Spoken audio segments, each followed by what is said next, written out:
Alhamdulillah, luar biasa, Allahu Akbar. Anak-anakku yang soleh dan solehah, hari ini kita masih belajar tema 3, subtema 4, pembelajaran yang kelima. Insya Allah nanti di pembelajaran kelima ini kalian akan belajar muatan bahasa Indonesia dan juga muatan PPKN, ya. Pak Guru berharap kalian tetap semangat, ya, selalu berdoa mudah-mudahan kita cepat bisa bertemu di sekolah yang kita cintai. Baik anak-anakku, di pembelajaran 5 ini muatan bahasa Indonesia kita masih mengulas lagi membuat cerita berdasarkan gambar, tentunya cerita sederhana. Nah, sebelum itu kalian coba perhatikan, ya, di layar yang ada di belakang Pak Guru. Nah, di sini berarti ada gambar di sini, ya, gambar berkunjung ke rumah kakek. Berarti judulnya Siti bersama keluarga berkunjung ke rumah kakek. Hampir setiap bulan Siti mengunjungi kakek. Kakek tinggal di desa. Kakek tinggal bersama nenek dan paman. Siti sangat sayang kepada kakek dan nenek. Siti sering membantu nenek.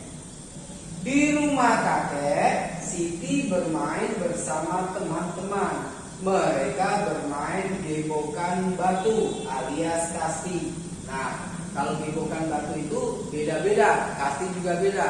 Kalau di tempat Pak Guru, ya, kalau gebokan batu itu biasanya ini adalah tersusun dari pecahan genting. Kemudian kita pakai bola. Kalau kasti berarti ada sticknya, kemudian ada bolanya, dan tentunya ada timnya juga ditentukan per regunya. Nah, membuat cerita berdasarkan gambar, cerita sederhana berdasarkan gambar, tentunya langkah pertama adalah kita perhatikan dulu gambarnya, ya. Kemudian kita buat kalimat. Kalimat itu bisa satu kalimat, dipisah, kalimat berikutnya, baru kalimat berikut itu dirangkai menjadi sebuah cerita, ya, cerita sederhana. Minimal dalam satu gambar itu terdiri dari 3 kalimat yang saling berhubungan, ya. Oke. Nah, ini contohnya. Buatlah cerita sederhana berdasarkan gambar berikut. Di sini ada nih gambar, ya. Nah, gambar 1, 2, dan 3. Pak Guru kasih contoh, misalkan Siti dan keluarganya berkunjung ke rumah kakek. Kalimat pertama, ya. Kemudian kalimat kedua, Siti sangat senang bertemu dengan kakek dan nenek. 2 kalimat. Kemudian kalimat ketiga bisa juga Siti sangat merindukan kakek dan neneknya yang ada di kampung atau di desa. Bisa, ya. Tapi itu adalah contoh. Nanti kalian bisa buat sendiri, ya. Disesuaikan. Boleh misalkan kalian kakek berada di mana, misalkan di Bandung, kemudian di Jawa Timur atau apa, silakan, ya. Yang penting minimal 3 kalimat, ya. Oke, begitu juga di sini nih. Paham? Lihat dulu gambarnya. Gambarnya berarti Siti sedang bermain gebokan batu, ya. Nih. Kira-kira kalimat pertama apa? Kedua apa? Ketiga apa? Kalau mau ditambah lagi kalimat keempat apa? Ya, yang gambar ketiga, di mana ini kira-kira mereka berada dan siapa saja? Bagaimana perasaannya? Ya. Jadi pertama mereka di mana, berada di mana? Terus berkumpul sama siapa saja? Terus bagaimana perasaannya? Itu dijadikan kalimat-kalimat sehingga membuat cerita sederhana yang mudah dipahami oleh seseorang. Ya, paham ya? Oke, baik. Itu saja pembelajaran muatan bahasa Indonesia, kemudian dilanjut dengan muatan PPKN. Terima kasih. Halo, kembali lagi dengan Bu Miftah anak-anak. Sekarang kita mau belajar PPKN ya, tentang usia. Masih belajar tema 3, subtema 4, pembelajaran yang kelima ya. Kita perhatikan.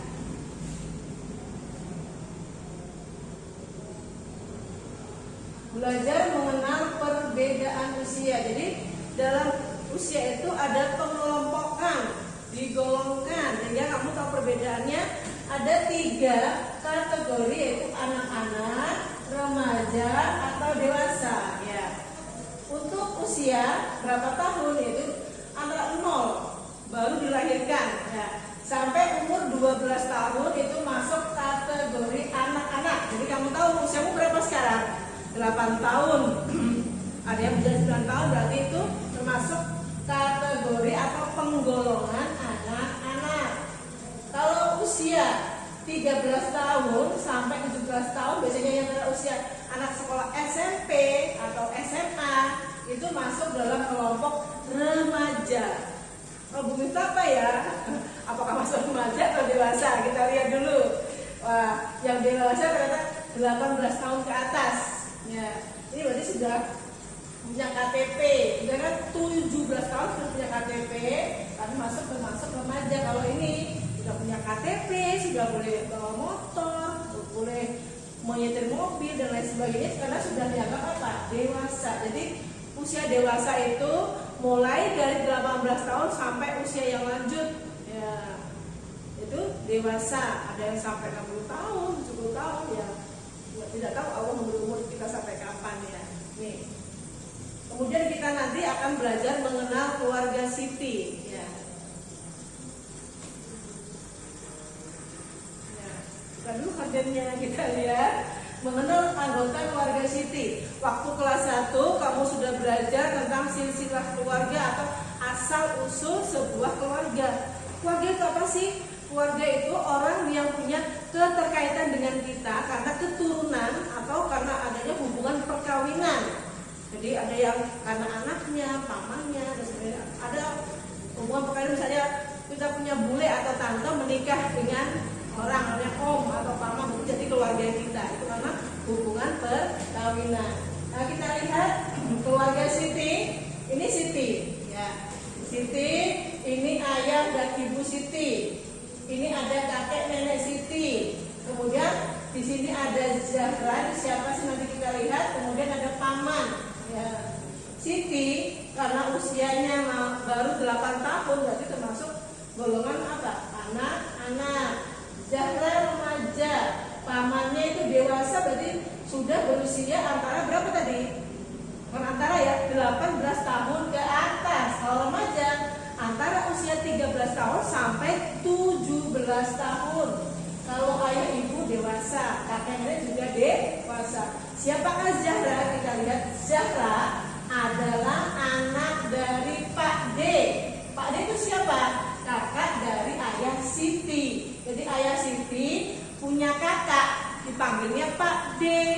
Atau bisa disebut Uwak juga, orang Sunda ya, Uwak atau orang Betawi. Orang Jawa panggilnya Pak D. Istrinya Pak D dipanggilnya Bude ya, gitu. Bu Miftah dipanggil Bude sama anaknya Bumar. Pak Dikin dipanggil Pak D lah anaknya Bumar. Jadi Bumar panggil Pak D sama Bude sebutannya. Jadi Zahra adalah anak dari Pak D. Berarti Zahra itu sepupunya Siti ya. Tapi Zahra sudah remaja, berarti sudah sekolah antara SMP atau SMA. Nah, sekarang ini ternyata ada Zahra masih sekolah di SMP, sekolah menengah pertama, setelah SD baru SMP. Paman, siapa itu paman? Paman adalah adik dari ayah. Jadi Pak D kakaknya ayah, kalau paman adiknya ayah atau biasa disebut om. Om siapa? Om Jack, Om Dikin dan lain sebagainya. Nih, kami memanggil paman bukan Pak Le karena orang Jawa panggilnya Pak Le. Tapi sekarang tidak mau itu adanya bukan dipanggil Pak Le, maunya panggilnya Om. Udah keren, zaman modern, zaman now gitu. Tidak mau dipanggil Pak Le. Ya, nih jadi Pak W atau paman adalah adiknya ayah. Pamannya sudah dewasa. Paman baru lulus dari SMA. Berarti umurnya sekitar 18 tahun ini saya lulus dari SMA. Ya. Kita lanjut. Ya. Nanti kita pasangkan ya, pasangkan usia dan kelompok yang sesuai atau masuk kategori yang sesuai. Usia 6 tahun masuk kemana nak ya? 6 tahun tadi 0 sampai 12 tahun berarti masuk ke anak-anak. Ya, kakek berusia 62 tahun masuk kemana ya? Dewasa, pinter. 13 tahun berarti SMP kelas 1 masuk remaja. 20 tahun udah kuliah, ya masuk kemana? Dewasa juga. Ya, sudah usia 35 tahun baru jadi PNS nih. Ya, dewasa berarti di sininya yang anak-anak 1 orang, yang remaja 1, yang dewasa ada 3. Nih, kita sudah belajar tentang penggolongan usia. Kamu pelajari dulu jangan sampai salah. Ya, terus semangat belajar. Kita sholat yang rajin agar selalu dekat dengan Allah, selalu berdoa. Dipanjangkan umur kita, dijauhkan dari mara bahaya ya. Assalamualaikum warahmatullahi wabarakatuh.